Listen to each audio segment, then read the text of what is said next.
cast Ben Barnes in a musical? Which one? That's my question to you. Dream. No, I want you to answer it, please, because everyone asks me and I never know the Everyone answer. asks you. Okay. Are you filming right now? I am. I'm in Toronto in Canada. I'm filming Guillermo del Toro's new horror anthology series, The Cabinet of Curiosities, and so I'm filming a big episode of that. And it's really fun. It's not something I've ever done before. I haven't watched much horror really. It's never really a genre I got into, and I sort of thought I would probably not ever do it. But actually doing it is really fun. Yeah. It's a little bit harrowing to put yourself through sort of through it every night in the way that some of these characters have to endure things. I'm really enjoying the challenge of it after sort of 20 years of doing different genres of stuff. To sort of find something that I haven't played a lot of feels really good in a really like challenging, fun way. That's awesome. Yeah, I'm so Especially excited. to do with people who really know what they're doing.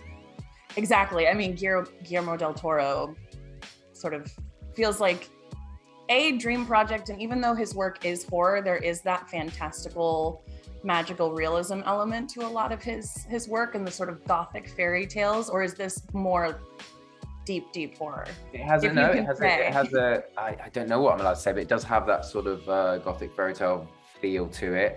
It's got the real magical realism to it. It's definitely, our episode in particular, I think out of all of them has a real like psychological bent to it, which is sort of more why I wanted to do it, because I really love that. I love like things that feel tense psychologically and confusing psychologically, and things that approach things from more than one angle. That's so exciting. Well, congratulations on your single coming out. How does it feel now that that's sort of out in the world after working on it over the past year or so? Well, it feels actually a bit more like I've been trying to find my way to do this for over 20 years, a little exactly. bit. Yes. It does feel a bit like, when I said it last week on an interview, but when you put music out, it's called a release, and that's kind of how it feels. I feel like I've been sort of like scratching away, playing these different characters, I've played a bunch of musicians in movies and stuff, and but what people probably don't know less about me is that even when I was a teenager, I would do Frank Sinatra tribute concerts at school with a jazz orchestra, and I would do Stevie Wonder soul nights, and I would do I even sung with a function band at graduations and stuff like that, but trying to sound always like other people. And I think, just kind of over the last few years, it kind of really started to build that itch of like, well, what's my sound? What does my voice sound like? And if I find that out, what do I use it to say? What are the things I'm drawn to? And I realize it's some of the same things I'm drawn to in movies and TV shows, which is like these sort of like quests for hope, and romantic hope, and life hope, and ideological hope, and friendship hope. And even if I'm playing the antagonist or the bad guy, like, that's, I'm servicing that role so that somebody else can be hopeful in the story. And, I'm always interested in playing characters that that have a duality, that even if they are vicious psycho killers, we sort of understand a different side to them as well, different motivations, so I think all of that kind of has fueled how I write music as well. Absolutely. And I think even with characters that you've played, we have a show called Nerdist Book Club, and we read all of the Shadow and Bone books before the series debuted. Cool. And when you play the Darkling as this character, what I really loved is that some of the character development from later books around the Darkling ended up in the show earlier. So you get a little bit more of that kind of pathos and understanding why the villain is the way that they is. And I think that complexity of portraying those characters is definitely, it shows up in your music, and it does have this hopeful feeling, but not that sort of overly positive. It's not blind. It's not blind. Yes. Hope, I think. And I think that, all of us have this capacity to be everything, which is why I'm never really particularly afraid of any kind of character, because you find your way to be threatening, or your way to be harrowed by stuff, or your way to be romantic, or you've got to find our individuality. And I think that we very rarely hold on to one emotion for more than moments. they're usually colored with other things. Even the pure bliss of like, I don't know, eating your favorite ice cream is tinged with the sadness of knowing that ice cream in a minute is going to be gone. You know what I mean? So everything is colored in that way, and that's how I sort of navigate the world a bit. And I think that I try to like bring that to the characters that I play, but also the song. Yeah, I mean, we contain multitudes as people, and I think especially in recent years, it's very easy to, and over the pandemic and feeling isolated more recently, but generally speaking.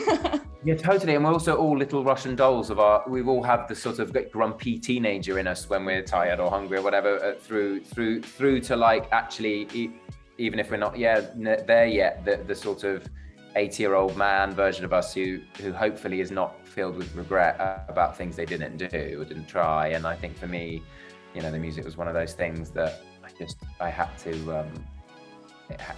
do it, and I would have regretted not doing it. So I feel really great about having snipped the cord and released it. I was reading some of the inspiration behind the album and with Donny Hathaway, and you can feel the soul 70s vibes in a lot of these songs. And you worked with producers who worked with Herbie Hancock, you know, this really kind of amazing. I'm a big Motown and soul fan. Yeah, I mean, I think the first step was not to have too many of the influences in my head as I was writing stuff, but just write, you know, lyrically first, in a sort of as pure a way as possible, and then find chords which sound to me like the feelings felt. That was the first step, because I don't know anything about music. I don't know anything about chord structures or what they're called or keys or any of that. I just sit there for enough hours until it sounds scrunchy and good to me. And then the producers might come in and say, that's not an actual chord. And I would say, well, that's okay. So you're basically Phoebe from Friends when she's trying to teach Joey how to play the guitar. Yeah. She's like, I call this dragon. Yeah, yes, exactly. Yeah, that one, exactly. Not many French references will go past me. Yeah, that was. I thought you would. I wouldn't have made it if I didn't think you would get it. So okay. Good shout. Yes, exactly. And I was literally sitting with my like genius piano player who and being like, yeah, I play it like that, but I moved my thumb down one. What does that mean? And he's like, yeah, I got it.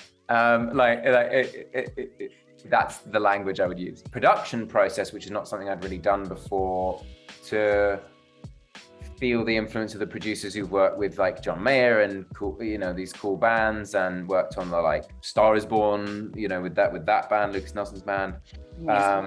Just to feel like, oh, we could, that when you chime with someone and you love the same stuff, you can be like, oh, well, we could add some sort of harmonized guitar sound in this pre-chorus, and it will sound a little bit like Queen. And I'm like, well, that's my favorite band of all time. Yeah. Let's have that. And then just like putting this like organ on the introduction of something, and it will sound like a bit like the Doobie Brothers or something. And you're like, oh yeah, I like that.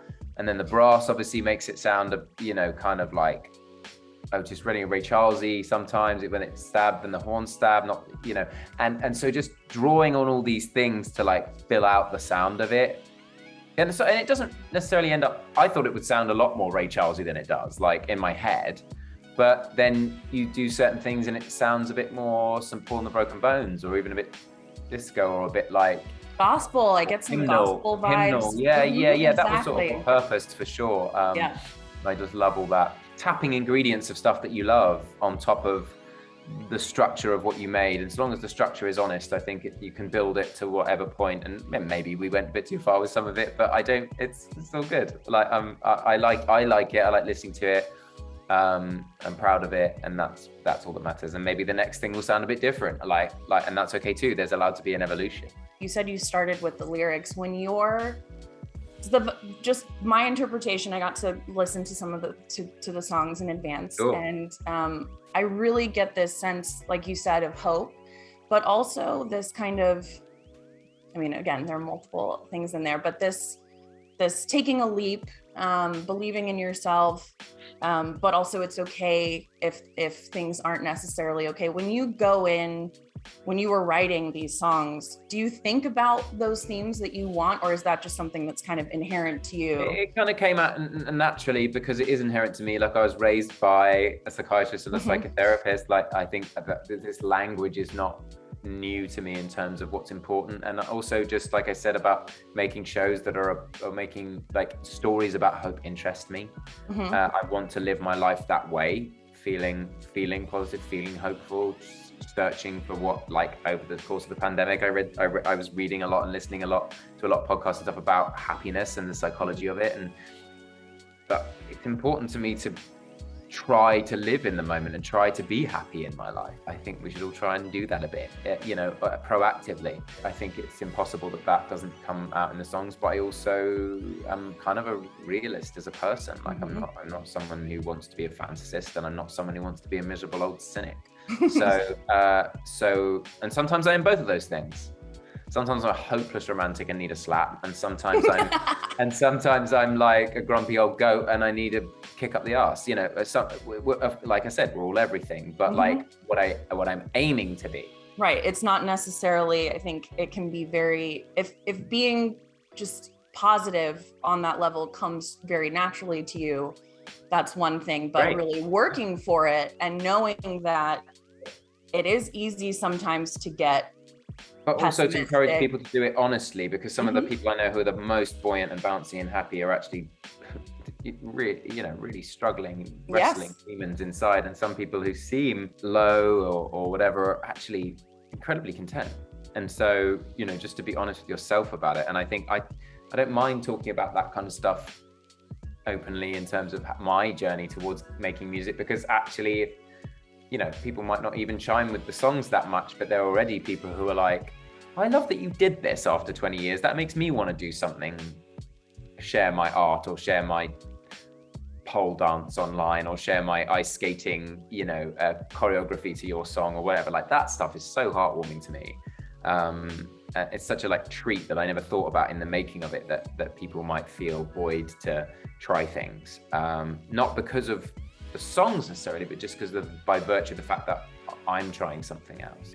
Someone asked if I would feel judged, kind of like doing music in the way that we all, in the way that people judged actors 20 years ago for making music, or judge pop stars for trying to be in a movie and not being very good in them. But actually, that doesn't matter to me at all. Like, it's so, the scales are so heavily tipped towards those people who will get something out of it and are encouraged by it, or do. Like, there was this video of this young woman dancing in her kitchen to my song 1111 with this big smile on her face, and I hadn't thought about that smile on that girl's face when I was writing the song, but it made me so happy to see it, like, because it was just such an unexpected thing. I was like, oh, there's joy here that might not have been here if she hadn't heard this song today, and that might be one person, but it's worth it. Absolutely. And I think you have such a back and forth with your fans as well, and share,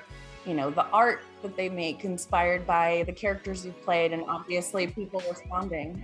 Yeah, I've always done that, but it's like, actually, wanting to share all these new things they're trying is I don't know. That's from your music. There's, such a power to playing characters that, working with someone's vision of a character and bringing that to life and your take on it. But this is you. This is basically you sharing something. And I think, especially over the past couple of years, but in general online, I think it can only be good for people to talk about where they really are and be realistic about their feelings and share that, and just encouraging that, I think, is really helpful. And the fact that you have that background, that makes so much sense. I would love people to think of me as someone, even if they don't know me, as someone who they can be encouraged by and be, vulnerable with, and be,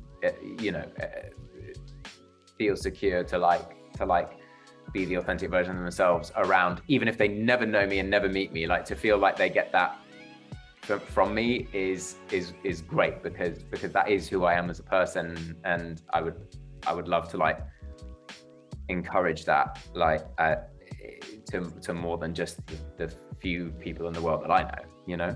Yeah. Are you the therapy friend? Are you the friend Yeah. that people come to with their problems? Yeah. But I like doing that. It doesn't drain me. I find I like it. It helps define me. I'm basically the kid from Sex Education. I love that show so much. It's got such brilliant performances in it. But you know, my mum released a book when I was about 14 called The Woman's Guide to Loving Sex, and I was like, I went to an all boys school. I was like, oh God, what are you doing to me? What are you doing to me? You know, picture of her on the back cover, like, just please, God, sketches of sex positions in it. I was just, oh God. And people are bringing it to school, I'm sure. And I'm basically that kid, but it has given me a facility with language and sort of capacity to understand people and maybe what they're going through in a slightly different way, and that makes me me, and that's good. Absolutely.